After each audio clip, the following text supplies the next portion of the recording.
Halo semuanya, bagi para pelaut muda dan juga para taruna-taruna yang sedang belajar maupun yang baru lulus, selamat datang di channel Lilin Tua.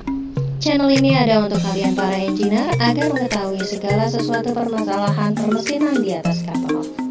Agar kalian lebih paham tentang segala permesinan di atas kapal, ikuti terus yuk semua channel-channelnya, tonton terus semua videonya sampai habis. Jangan lupa untuk klik subscribe dan juga loncengnya agar kalian tahu kapan video-video terbaru Lilin Tua akan diupload. Oh ya, kalian juga bisa loh mengajukan pertanyaan melalui kolom di bawah ini ataupun melalui direct message di Instagram Lilin Tua. Tanpa menunggu waktu lama lagi, yuk kita ikuti pelajarannya. Halo, sehat ya? Selamat jumpa. Kita melanjutkan tentang sistem transmisi. Hari ini saya mau ngomong nanti tentang transmitter lengkap.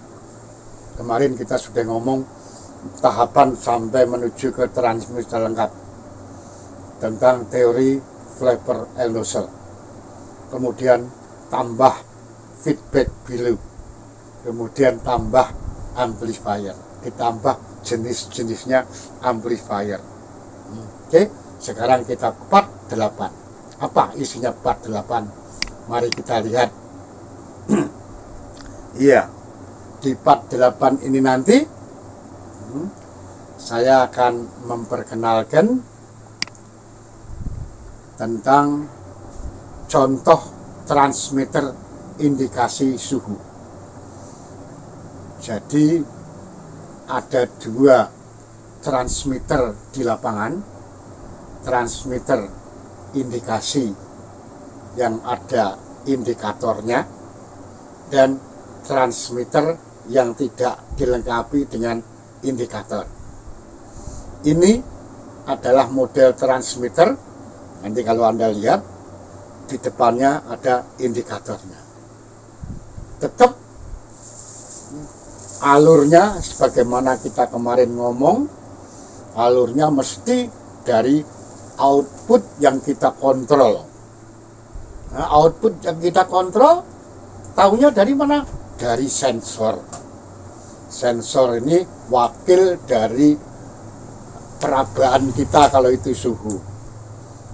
Mata kita kalau kita lihat indikator suhu. Ya, ini diwakili oleh sensor. Sensor larinya ke burdon. Burdon menghasilkan gaya mekanik. Ya, kemarin kita sudah bicara gaya mekanik. Gaya mekaniknya burdon ini sekaligus dipakai dua. Satu untuk meteran, untuk indikator berapa besarnya suhu jarumnya, pergerakan burdon tadi, dan satu lagi pergerakannya dipakai untuk mengatur jarak antara flapper dan nozzle, ya, membuat flapper dan nozzle, sehingga kedekatan atau perubahan jarak ini akan menyebabkan perubahan P nozzle yang nanti akan diproses, diperbesar oleh amplifier nomor 8 itu.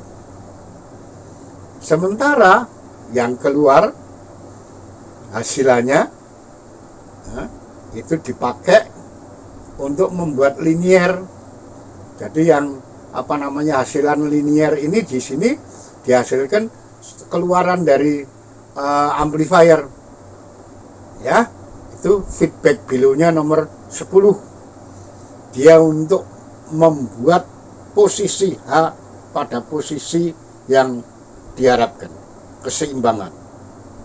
Jadi tidak kebablasan, tapi pada saat yang sama dialah yang ngatur dari feedback below ini. Ya, udara supply-nya masuk nomor 4. Ingat, nomor 4 bukan input. Selalu salah orang mengartikan mana input, mana output. Inputnya adalah hasilan dari sensor, dari tenaga suhu, menjadi tenaga mekanik oleh transducer tabung Bourdon. Mekanik menjadi pneumatik, transducer oleh pneumatiknya, oleh transmitternya sendiri. Ya, bisa paham ya Mas ya. Jadi gambaran amplifier, nanti kalau Anda lihat segitiga, barangkali ada kotaknya atau enggak ada kotaknya, itu adalah lambang dari amplifier. Nah, saya yakin Anda sudah pintar apa tujuan restrictor, apa tujuan nozzle, apa tujuan level atau flapper, kemudian apa maksud feedback below. Yang jelas tekanan output, ya, cirinya sinyal itu harus linier dan besarannya harus mampu untuk merespon atau direspon oleh peralatan berikutnya. Ya, ini blind temperature transmitter. Kalau tadi ada indikatornya, kalau ini tidak. Jadi apa yang dilaporkan atau ditransmit oleh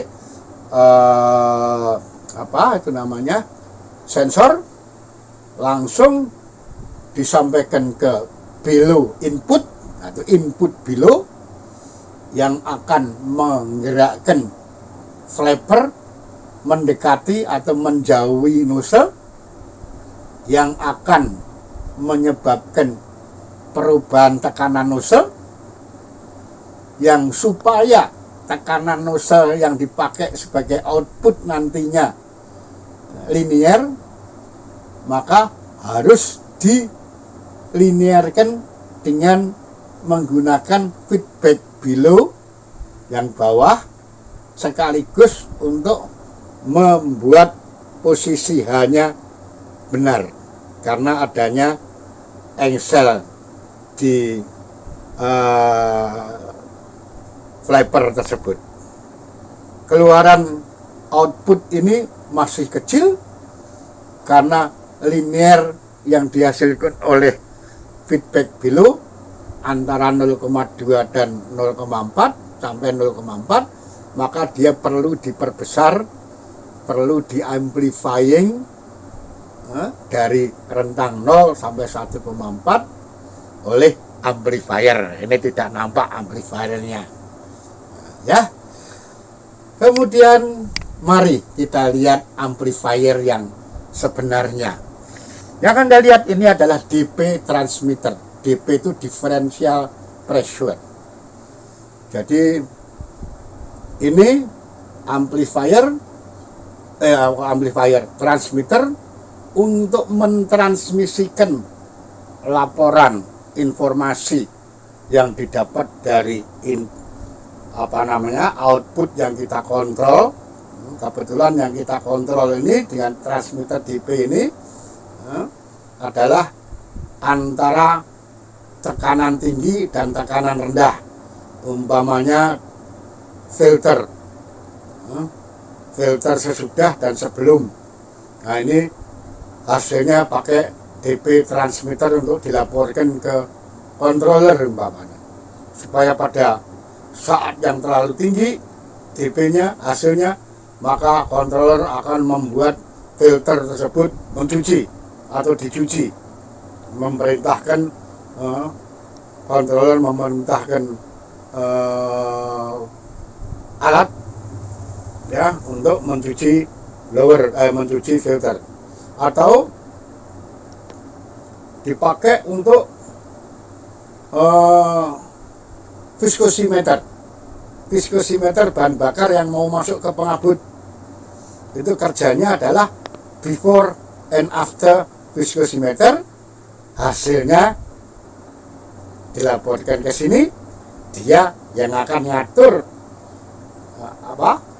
banyak sedikitnya steam yang dipakai memanasi bahan bakar. Oke, setiap kita berhadapan dengan alat, Karena kita tadi sudah ngomong inputnya mana, flapper and nozzle-nya mana, kemudian udara supply-nya mana, kita lihat, kita urut. Inputnya dari DP transmitter ini adalah selisih antara tekanan tinggi, saluran masuk tekanan tinggi, dan saluran masuk tekanan rendah. Supaya tidak terjadi kerusakan untuk tekanan tinggi, dia melewati membran. Mana yang menang, mana yang kalah, inilah yang membuat batang. Di situ ditulis batang, itu maju atau mundur. Bisa lihat, ngikutin maju dan mundurnya batang. Udah ketemu? Dihubungkan dengan pelat pegas. Dia akan menggerakkan flapper. Di sana ada flapper. Di depan flapper itu ada nozzle. Salurannya nozzle. Kalau Anda urut ke atas, ketemu restrictor. Sehingga udara supply masuk dari restrictor. Di situ masuk ke bawahnya apa itu kira-kira? Itu adalah amplifier atau relay. Kalau di tempat sesungguhnya tempatnya di luar itu ada relaynya, amplifiernya. Dua-dua mendapat udara supply yang sama besarnya. Jadi udara supply itu cabang. Yang satu ke restrictor, yang satu ke amplifier. Tergantung dari jenis amplifiernya. Dia direct action amplifier atau direct action relay atau reverse action relay. Hasilnya nanti akan keluar sebagai signal output yang sifatnya sudah linear dan sudah diperkuat. Kalau di sistem P nozzle, setelah feedback below, Anda lihat below-nya.